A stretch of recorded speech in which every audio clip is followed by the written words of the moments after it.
Bonjour Simon. Bonjour Étienne. Ça va? Oui, très bien et toi? Oui. Est-ce que tu t'ennuies? Oui. J'aime bien qu'on se remette à l'eau. Ouais. Tu plonges depuis combien de temps, Simon?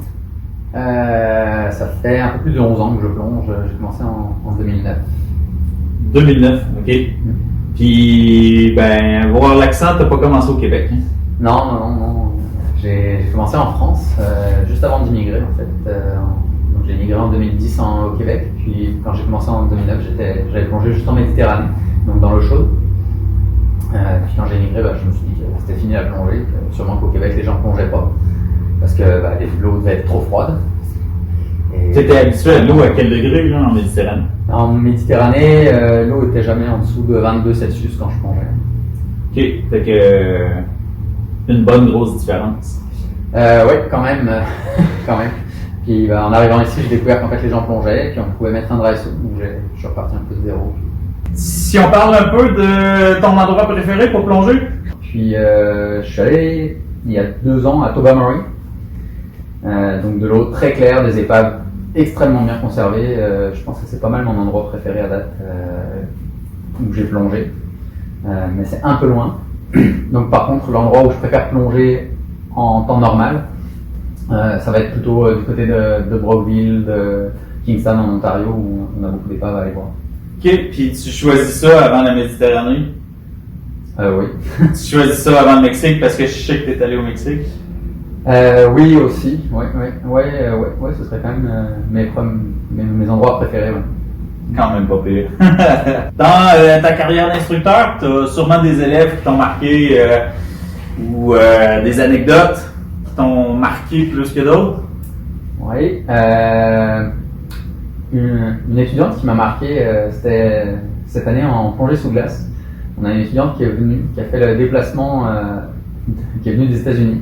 Elle a fait le déplacement au complet pour venir pouvoir faire un cours de plongée sous glace parce que c'était pas assez gelé chez elle.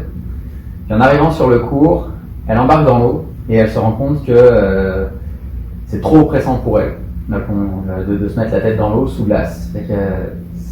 Elle a fourni un gros travail avant, on a fait toute la théorie en ligne, elle s'est tout équipée, puis elle décide de coller la plongée, d'arrêter sa plongée à ce moment-là. Donc déjà, moi je suis quand même impressionné toujours par des personnes qui sont capables d'annuler une plongée quand ils sont prêts. Puis finalement, en voyant un peu la préparation, en se rendant compte des retours qu'elle avait de toutes les personnes qui sortaient de l'eau, elle se dit que ce serait dommage qu'elle passe à côté de ça. Et elle décide d'y retourner et de finalement revenir dans l'eau. Et elle ressort avec un grand sourire. Et ça, je pense que ça fait partie des moments où tu te dis on n'a vraiment pas raté ce qu'on était en train de faire, on vient de réussir un peu quelque chose en permettant de partager justement une des activités qu'on est en train de faire. Toi, en tant qu'élève, ton dernier cours? Mon dernier cours, c'était avec toi. Ouais! C'était mon cours de recycleur, donc de Révo. Dans la ville de Québec, tu es reconnu comme étant un plongeur qui t'enseigne tout le temps? Oui, effectivement. Peu importe ta sortie, tu vas choisir le Sidemonte majoritairement du temps. Ouais, c'est ma configuration principale. En dehors des cours open water, je suis tout le temps en Sidemonte. Ok, puis pourquoi Sidemonte? Pourquoi en Sidemonte? Je pense qu'il y a plein d'avantages à cette configuration-là. Puis j'ai du mal à voir d'autres configurations qui sont aussi intéressantes. D'abord pour la versatilité, tu peux plonger avec une bouteille, 2 bouteilles, 3 bouteilles avec à peu près le même setup. C'est extrêmement léger, ça veut dire que tu peux te mettre à l'eau, tu n'as même pas tes bouteilles sur toi, puis tu vas clipper tes bouteilles sur toi après, donc en termes d'effort, il n'y a rien comme effort à faire pour s'équiper. Ensuite, en termes de sécurité, on a accès à nos valves. Donc au Québec, où ça peut arriver que des fois on est dans de l'eau un peu froide et où les détendeurs peuvent geler.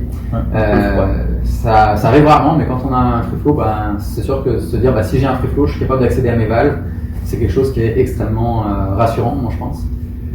Ensuite, en termes de position dans l'eau, habituellement le salmon va t'aider à avoir une position vraiment à plat, donc ça c'est aussi assez agréable.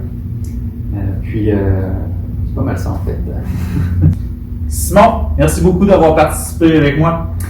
Merci Étienne de m'avoir invité, ça fait plaisir.